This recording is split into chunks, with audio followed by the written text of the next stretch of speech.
한 주간 평안하셨습니까? 이 시간 주님을 향해 마음의 시선을 고정시킨 한 분 한 분, 그리고 가정마다 우리 주님의 은총과 평강이 함께 하실 줄로 믿습니다. 시인 나태주라는 분이 계십니다. 요즘엔 나태주라는 미스터 트롯 가수가 있어서 오히려 그 가수가 더 유명해진 것 같은데요. 시인 나태주의 안부라는 시가 있습니다. 오래 보고 싶었다. 오래 만나지 못했다. 잘 있노라니 그것만 고마웠다. 오래 만나지 못했고 또 오래 뵙지 못했지만 잘 계시다면 그 사실 하나만으로도 감사함이 됩니다. 어제는 교회 주변에서 우연히 한 집사님 네 분을 만났습니다. 잠시 이야기를 나누고 헤어지면서 그 집사님 네 분이 목사님 다음에 기회 될 때 뵙죠. 순간 내일 교회에서 뵈면 될 텐데 무슨 말씀인가 하는 생각을 가졌습니다. 그렇습니다. 이처럼 기약 없는 인사를 주고받아야 하는 현실의 무게감을 다시 한번 실감했습니다. 그러나 앞서 장로님 기도해 주신 것처럼 이러한 상황 속에서도 하나님께서 우리의 예배를 받아주시고 모든 것을 합해 선을 이루어 주실 줄로 믿습니다. 지금으로부터 약 400년 전 1620년 9월 6일쯤 작은 배 한 척이 영국 남부의 항구를 떠나 신대륙 미국으로 항해를 시작합니다. 그 배에는 25명의 선원과 102명의 청교도인들이 승선했습니다. 목적지는 미국 중부지방 버지니아를 향한 출항이었습니다. 남자 78명과 여자 24명 등 전체 102명이 출항했으나 항해 중에 한 명이 죽고 또 한 명이 새로운 생명으로 잉태되었습니다. 그 배의 이름은 5월의 꽃 메이플라워였습니다. 그들은 신앙의 자유와 더 나은 삶의 가치를 위해서 영국을 떠나 유럽에 알려진 지 100년밖에 안 되는 아메리카 대륙으로 모험을 하게 된 것이죠. 그들을 퓨리탄이라고 말합니다. 청교도들인데요. 당시 영국의 국교 즉 성공회로부터 또 여러 모양으로 탄압을 받았습니다. 그들은 신앙을 지키기 위해 그리고 믿음을 지키기 위해 이 102명이 미국을 향해 길을 떠나게 됩니다. 비록 그들의 시작은 연약했지만 이들이 바로 미국의 선구자들이 되죠. 그런데 놀랍게도 이 102명의 사람들 중 50세가 넘은 분들은 단 둘에 불과했고요. 40대는 9명이었습니다. 그러니 어른 63명 가운데 50대가 둘, 40대가 9, 나머지는 20, 30대가 그 주류를 이루었습니다. 그리고 39명의 어린 아이들이 있었습니다. 모진 풍랑과 싸워가며 62일 만에 그들은 플리머스라고 하는 곳에 도착했습니다. 애초에 목적지보다는 북쪽에 위치해 있었습니다. 때는 겨울이었습니다. 식량은 줄어들었고 땅은 얼어 있었고 무엇인가 재배해서 먹을 만한 형편이 되지 않았습니다.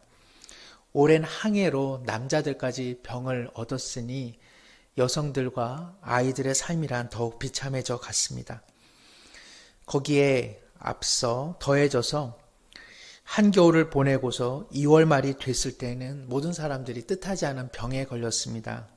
즉 폐결핵이었습니다. 어른과 아이 할 것 없이 모두 다 피를 토하며 죽어가는 어려운 현실을 경험하게 되었습니다.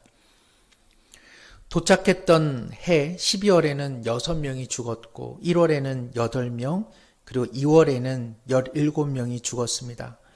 3월이 되어 날씨가 어느 정도 풀렸지만 13명이 또한 죽게 되었습니다. 그해 첫 겨울을 지나고 나니 102명 중에 46명이 죽었고 그리고 다음해 연말까지 5명이 죽었으니 102명 가운데 51명 즉 절반이 죽게 되었습니다. 그래서 이들이 도착한 다음 해에 11월에는 추수감사절 예배를 드리게 되는데 이것이 우리가 흔히 11월에 드리는 추수감사 주일 예배의 기원이 됩니다. 이토록 어려웠던 시절들을 주님의 은혜 가운데 견뎌낸 사람들이 도움을 주었던 원주민들을 불러 하나님 앞에 감격의 첫 감사 예배, 바로 그것이 추수감사절의 유래가 되는 것입니다. 저는 이와 같은 추수감사절의 유래를 살펴보면서 자연스레 떠오른 찬양이 날 구원하신 주 감사, 날 구원하신 주 감사, 그 찬양이 생각이 났습니다. 혹시 화면이 준비되어 있으면 함께 보실 수 있는데요. 제가 한번 가사를 읽어 보겠습니다. 날 구원하신 주 감사. 예. 우리 한번 가정에 가족들 계시다면 우리 한 목소리로 함께 읽겠습니다. 날 구원하신 주 감사. 모든 것 주심 감사. 지난 추억 인해 감사. 주 내 곁에 계시네. 향기로운 봄철에 감사. 외로운 가을날 감사. 사라진 눈물도 감사. 나의 영혼 평안해. 예. 2절과 3절까지 있는데 저희가 예배 마지막에 함께 찬양으로 주님 앞에 드리면 좋을 것 같습니다. 이 찬양의 가사는 스웨덴 태생의 구세군 출신 어거스틴 스톰이라고 하는 분이 작시를 하였습니다. 그는 하나님 앞에 감사와 그리고 영광을 올려드리던 신앙생활 중에 8년 이후 37세에 척추장애를 안게 됩니다. 얼마나 힘겨운 시절들을 보냈겠습니까? 그럼에도 불구하고 스톰은 예기치 않은 고통 가운데서도 주님 부르시는 그날까지 찬양과 감사로 주님 앞에 더 가까이 갔다고 합니다. 오늘 본문 로마서 8장 18절에 바울은 이렇게 고백합니다. 생각하건대 현재의 고난은 장차 우리에게 나타날 영광과 비교할 수 없도다. 경외하는 성도 여러분, 이 짧은 구절 속에 신앙인이란 어디에 사는가가 정확히 표현되는 것 같습니다. 현재의 고난, 그리고 장차 나타날 영광. 바로 그 사이에 우리의 신앙인들은 존재한다는 것이죠. 단순하지만 신앙인의 삶의 좌표가 어디에 있는지를 정확히 보여주는 것 같습니다. 이 짧은 구절 속에서 우리는 바울 사도가 취하고 있는 세 가지 모습을 보게 되는데요. 첫 번째는 그는 앞서 말씀드린 것처럼 두 가지 좌표를 보고 있습니다. 하나는 현재의 고난, 다른 하나는 장차 나타날 영광입니다. 바울이 우선 보고 있는 이 고난은 어떤 것일까요? 로마서의 배경을 이루고 있는 로마의 그리스도인들의 삶의 형편입니다. 그들은 로마 제국의 극심하고 가혹한 핍박 속에 속절없이 쓰러지는 안타까운 삶을 살아가고 있지요. 그가 보고 있는 다른 좌표는 무엇일까요? 그것은 그들에게 나타날 하나님의 놀라운 영광입니다. 앞에 구절을 보자면 로마서 18장 17절에 상속자 곧 하나님의 상속자요 그리스도와 함께한 상속자니 이러한 구절이 있습니다. 그리스도와 함께 누릴 영광, 그 상속을 의미합니다. 하나님의 완전한 자녀로 회복되어 누리는 영광이요. 하나님의 사랑받는 자녀로 주님과 함께 기쁨의 교제를 누리는 그 영광을 의미합니다. 기다리던 디데이가 승리의 날, V데이로 확정되는 날이며 하나님의 완전한 통치를 경험하는 정의의 날이라고 할 수 있습니다. 시인 김승희라고 하는 분의 그래도라는 섬이 있다. 그래도라는 섬이 있다라고 하는 시의 일부를 제가 한번 읽겠습니다. 가장 낮은 곳에 젖은 낙엽보다 더 낮은 곳에 그래도라는 섬이 있다. 그래도 살아가는 사람들, 그래도 사랑의 불을 꺼트리지 않는 사람들, 세상의 가장 아름다운 섬, 그래도 목숨을 끊지 말고 살아야 한다고, 착한 마음을 버려선 못 쓴다고, 그런 사람들이 모여 사는 섬, 그래도. 그래도라는 섬에서 그래도 부둥켜 안고 그래도 손만 놓지 않는다면 언젠가 강을 다 건너 빛의 뗏목에 올라서리라. 어디엔가 걱정 근심 다 내려놓은 평화로운 그래도 거기에서 만날 수 있으리라. 바울 사도는 현재의 고난 속에서 그래도 굴하지 않고 장차 나타날 하나님의 영광을 사모하는 그리스도인들의 삶의 좌표를 보고 있습니다. 사랑하는 성도 여러분, 오늘 우리는 무엇을 보고 있습니까? 두 번째, 바울 사도가 취하고 있는 행동은 현재의 고난과 장차 나타날 영광을 비교하고 있습니다. 두 가지의 무게를 재어보고 있는데요. 상상해 보시죠. 그의 마음에는 양팔 저울이 있습니다. 그는 먼저 한쪽에 자신과 믿음의 사람들이 경험하고 있는 고난의 총량을 올려놓습니다. 사실 바울 자신도 믿음 생활 중에 얼마나 많은 고통과 핍박을 당했습니까? 그는 수차례 옥에 갇혔고 수없이 매를 맞았습니다. 선교 여행 중 죽음과 같은 풍랑을 경험했고 목숨을 위협받는 상황에 여러 번 놓였습니다. 그가 동역자들과 함께했던 선교 여행은 오늘 우리가 하는 선교 여행과는 다른 것이죠. 그가 아무리 유럽에서 선교 여행을 했을지라도 당시에 카페가 있었겠습니까? 그가 어디서 브런치를 먹었겠습니까? 그는 하루 한 끼도 먹기 힘들었을 것이며 수백 킬로를 그저 발걸음으로 옮겨 다녀야만 했습니다. 참으로 힘겨운 삶이었기에 바울 사도는 고린도 전서에서 자신이 세상의 찌꺼기가 된 것 같다는 고백까지 할 정도였습니다. 바울 사도가 고난의 무게를 한 저울에 위에 올렸을 때에 아마 그 저울 자체는 휘청거렸을 것입니다. 왜 그렇겠습니까? 그 무게가 어마어마했기 때문에 그러하죠. 거의 바위의 무게가 아니었겠습니까? 이제 바울 사도는 양팔 저울 한쪽에 고난의 총량을 올려두고 이제는 다른 한쪽에 그들에게 나타날 영광의 무게를 올려놓습니다. 그런데 어떠한 일이 일어날까요? 균형을 맞출까요? 아니면 어느 한쪽이 더 올라가고 한쪽은 내려갈까요?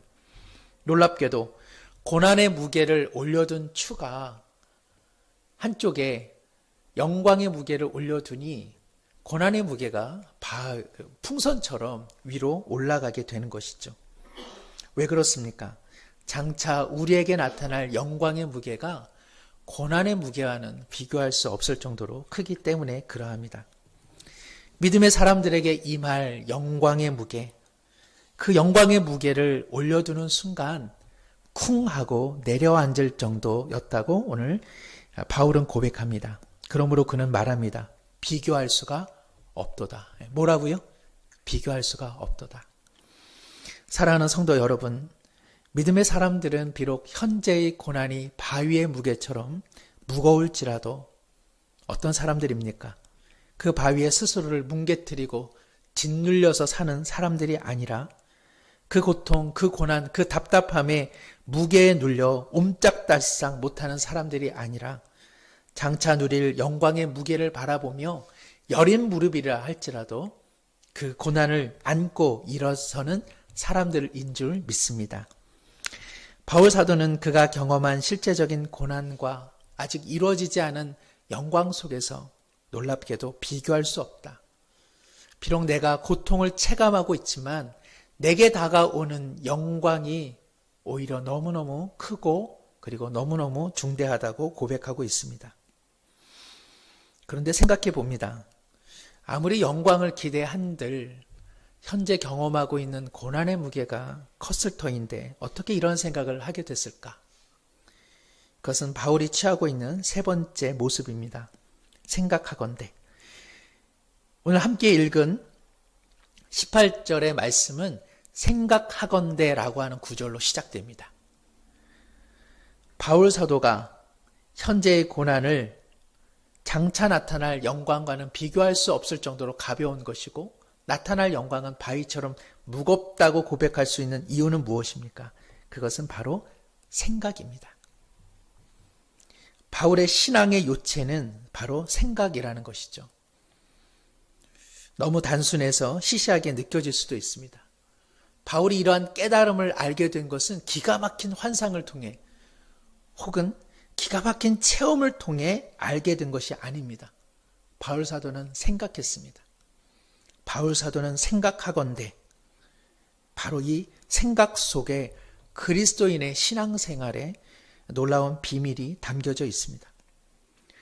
바울 사도는 환상이나 강렬한 체험이 아니라 생각을 통해서 현재의 고난보다 다가올 영광이 훨씬 더 큼을 알게 된 것입니다.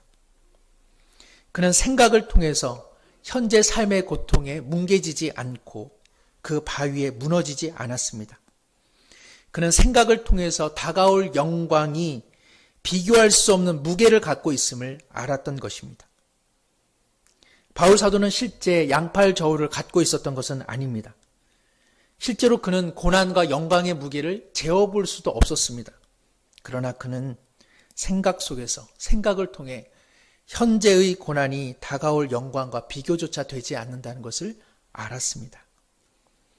사랑하는 성도 여러분, 그리스도인의 신앙생활 속에서, 신앙세계에서 믿음만큼 기도만큼 중요한 것 있다면 그것은 생각입니다. 성경에는 신앙생활에 있어 중요한 것이 생각임을 강조하는 구절들이 참 많이 있습니다. 히브리서 3장 1절은 이렇게 말씀합니다. 화면이 우리 한번 함께 읽겠습니다. 그러므로 함께 하늘의 부르심을 받은 거룩한 형제들아, 우리가 믿는 도리의 사도이시며 대제사장이신 예수를 깊이 생각하라. 히브리서 기자는 고난 가운데 있는 초대교회 성도들을 향해 예수님을 깊이 생각하라고 권면하고 있습니다. 하늘을 보고 땅을 보고라는 아주 오래전 서대문 형무소에서 교도관으로 일하신 분의 이야기가 책으로 나온 적이 있습니다. 사형이 확정된 사형수들이 그나마 가장 기다리는 날은 공휴일이라고 합니다. 공휴일에는 사형이 집행되지 않기 때문이죠. 그러나 사형 집행일이 되면 교도관들은 죄수 몇 번 면회라고 하면서 그들을 불러낸다고 합니다. 서대문 형무소 사형장은 가는 복도 끝에서 양갈래길 오른쪽에 위치해 있는데요. 이 오른쪽으로 이렇게 길을 움직이게 되면 이제 사형장으로 나가는 것이죠. 사형 집행장 앞에는 금안통이라고 하는 문이 있다고 합니다. 왜 문의 이름이 금안통이냐? 저 문을 통과하면 이 세상과는 그만이기에 금안통이라고 하는 이름이 붙여졌다고 합니다. 금안통이라고 하는 문을 나가게 되면 이제 사형 집행장으로 나가니 사형수들의 발걸음과 마음은 어떠하겠습니까? 양갈래길에서 오른쪽 금안통으로 향하는 순간 대부분의 사형수는 발을 일단 멈추고 한동안 간수를 멀거니 쳐다본다고 합니다. 그리고는 밖으로 나가 무악재 너머 흰 구름을 바라보고 하늘을 바라보고 그리고 땅을 바라본다는 것이죠. 축 늘어진 상태로 터벅터벅 사형장 길로 걸어가는데 100이면 100, 1000이면 1000, 사형수의 얼굴은 백지장처럼 변하고 팔다리의 맥은 탁 하고 풀려진 상태로 걸어간다고 합니다. 그때부터 어리벙벙하면서 교수 직전 포대가 그들의 얼굴에 뒤집혀질 때까지 눈만 깜빡깜빡 한다는 것이죠. 그런데요, 재미난 것은 이러한 순간에도 사형장을 향하는 그 바닥에 전날 비가 와서 물 웅덩이라도 있으면 모두들 그 웅덩이를 피해서 간다는 것입니다. 어떤 사형장에서는 계단을 오르다가 발을 헛디디면 툭 하고 던지는 말이 어휴 죽을 뻔했네. 그 말을 한다는 것이죠. 막 살았던 삶이라 할지라도 그리고 이제 사형을 당하는 그 긴박한 삶의 순간 속에서도 삶이란 생명이란 우리 모두에게 얼마나 애착을 줍니까? 삶에 대한 욕망, 더 살고 싶은 소망은 누구에게나 같은 것 아니겠습니까? 그리스도인이었던 러시아 작가 도스토예프스키의 소설 죄와 벌에는 다음의 이야기가 나옵니다. 주인공 청년이 전당포에 주인 노파를 살해하고 이제 사형을 당하게 되는데 그가 이와 같이 독백을 합니다.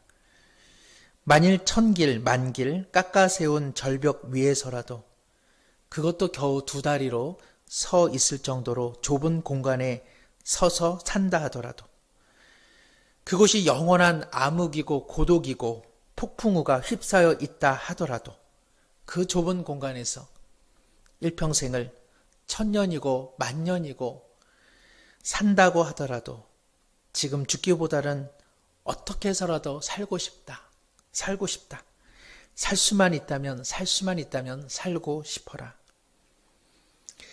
사랑하는 성도 여러분, 바로 이러한 때에 사형집행관이 이 사형수를 그냥 데리고 나갑니다. 그리고는 형무소의 출구를 열어주며 죄수 몇 번, 이제 너는 자유인이 되었다. 어떻게 이런 일이 나에게 일어났습니까? 너 대신 누군가가 죄를 대신 감당해 주었다. 그러니 당신은 자유인이 되었어. 이 기가 막힌 소리를 듣는다면 어떠한 삶을 살겠습니까? 사실 이 이야기는 누군가의 이야기가 아니라 우리의 이야기이죠. 베드로전서 3장 18절에 성경은 이렇게 증언하고 있습니다. 그리스도께서도 단번에 죄를 위하여 죽으사 의인으로서 불의한 자를 대신하셨으니 이는 우리를 하나님 앞으로 인도하려 하심이라. 사랑하는 성도 여러분, 우리 모두 사형장에서 사형을 받아도 마땅한 삶이었습니다. 그러나 예수 그리스도께서 우리를 위하여 대신 죽으심으로 우리는 하나님 앞으로 새로이 인도함을 받았습니다. 이 얼마나 놀라운 일입니까? 바라고 원하기는 가정에서 예배드리는 분들 중에, 가족분들 중에 예수 그리스도께서 나를 위해, 우리를 위해 십자가에서 대신 죽으신 이 은총을 믿음으로 받아들이는 은혜가 있기를 간절히 소망합니다. 위대한 신학자 조나단 에드워드는 이를 염두하고 이렇게 말하였습니다. 우리가 이 세상에서 만나는 가장 큰 괴로움이라 할지라도 우리가 마땅히 당했어야 할 괴로움에 비하면 아무것도 아닙니다. 우리가 만나는 가장 큰 외적인 문제와 재난도 우리가 마땅히 받아야 할 고통에 비하면 아무것도 아닙니다. 누군가 엄청난 손해를 입었다고 합시다. 키우던 가축이 죽고 곡식은 다 말라버렸고 곡간이 불타고 전 재산을 잃었다고 합시다. 안락한 삶을 누리던 그 사람이 가난에 허덕이는 비참한 나락으로 빠져들어갔다고 말해봅시다.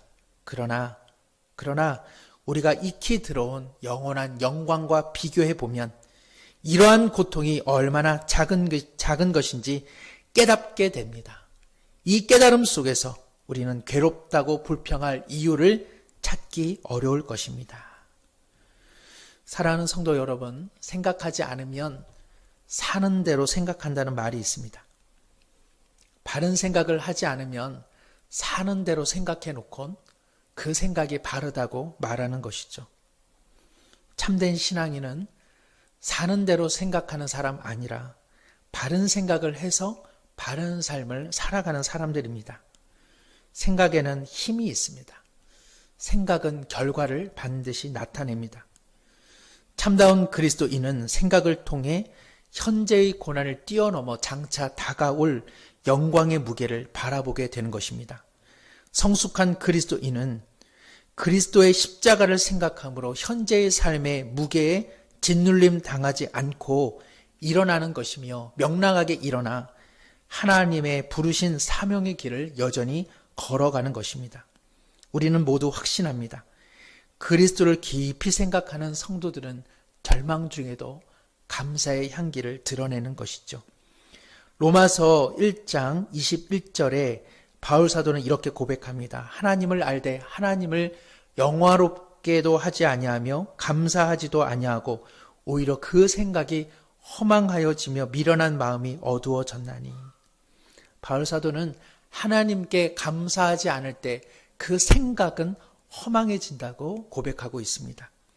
생각과 감사는 이처럼 결부되어 있습니다.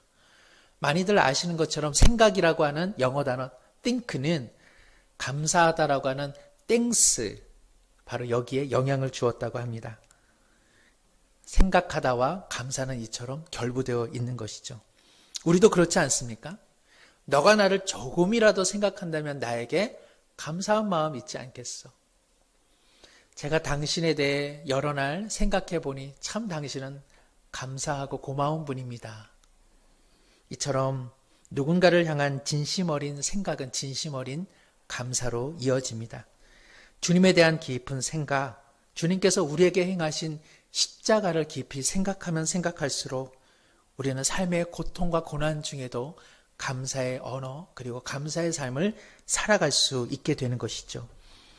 기독교 전통에서 보자면 지난 3월 1일부터 사순절이 시작되었습니다. 사순절이란 부활절 기준으로 해서 역순으로 주일을 제외한 40여일의 시간을 의미합니다. 이 기간 동안 우리는 그리스도의 순환과 부활하심을 생각하며 소망과 감사한 삶을 살아가는 것이죠. 현재 그리고 우리 사회가 경험하고 있는 고통은 얼마나 심각합니까? 그럼에도 불구하고 이 고난에 짓누르기 시작한다면 누가 이웃의 벗이 되고 또 누가 이웃들의 무거운 짐을 나눠질 수 있겠습니까? 모든 사람들이 힘들다 할 때 우리조차도 힘들고 어렵다라고 한다면 세상 사람들은 어디서 소망을 맛볼 수 있겠습니까? 여린 싹들도 겨울에 무거웠던 땅들을 들어 올리며 지금 봄으로 나오고 있지 않습니까? 자세히 보아야 예쁘다, 오래 보아야 사랑스럽다, 너도 그렇다. 잘 아시는 풀꽃이라고 하는 나태주 시인의 시입니다. 나태주 시인은 그리스도인이기도 한데요. 그는 안타깝게도 그의 아들의 아내, 즉 며느리를 앞서 보냈습니다. 2살 갓 넘긴 연약한 손주를 보며 이 나태주 시인은 풀꽃 3이라고 하는 새로운 시를 썼는데요. 그 시의 내용이 이렇습니다. 우리 한번 화면이 있을 것 같은데요. 우리 함께 한번 이 시를 읽어볼까요? 기죽지 말고 살아봐, 꽃 피워봐, 참 좋아. 어머니를 잃은, 엄마를 잃은 3살도 되지 않은 손주를 바라보면서 이 할아버지가 이 아이의 삶을 축복하며 지은 시입니다. 기죽지 말고 살아봐, 꽃 피워봐, 참 좋아.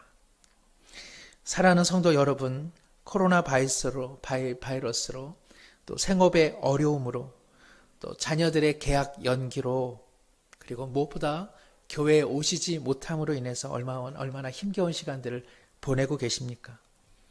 그러나 일반의 사람들처럼 현실의 고난에 우리 자신의 삶이 뭉개져서는 안 됩니다. 그래도의 사람들처럼 그래도 생각하고 그래도 감사해 합시다.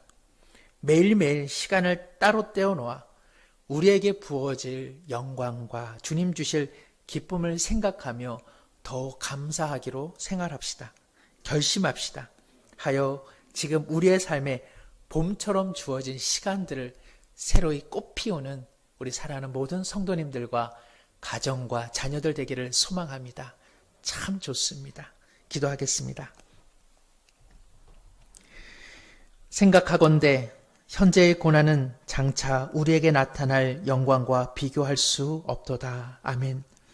하나님 아버지, 초대교회의 모든 성도들과 바울 그리고 모든 사도들은 극심한 핍박과 상황의 어려움 속에 그러나 그 고난에 짓눌려 살았던 사람들 아니라 도리어 장차 다가올 영광을 생각하며 하나님 부르신 사명의 길 끝까지 완주했습니다. 우리의 삶에 어려움이 있다 할지라도 불평과 불만으로 시간을 헛되이 보내지 않도록 은혜를 베풀어 주옵시고 그래도 생각하며 그래도 감사하며 그래도 하나님의 영광과 그 기쁨과 복음을 증거하는 삶을 살아갈 수 있도록 인도해 주시옵소서. 우리를 위하여 기꺼이 대신 죽으신 그리스도를 생각할 때에 우리가 참 자유자가 되었음을 생각할 때마다 감사의 고백이 끊이지 않게 하여 주옵시고 이 세상 가운데 명랑한 기운으로 기죽지 않고 살며 우리 인생 주님께서 주신 아름다운 꽃향기를 피워내어 하나님보다 나은 삶을 살아가는 우리 모두가 되게 하여 주옵소서. 사는 대로 생각하는 자 아무도 없게 하여 주옵시고 주의 말씀으로 생각하여 주님 뜻대로 살아가는 우리 사랑하는 모든 성도님들과 저들의 가정 되게 하여 주시옵소서. 예수님의 이름으로 기도드리옵나이다. 아멘.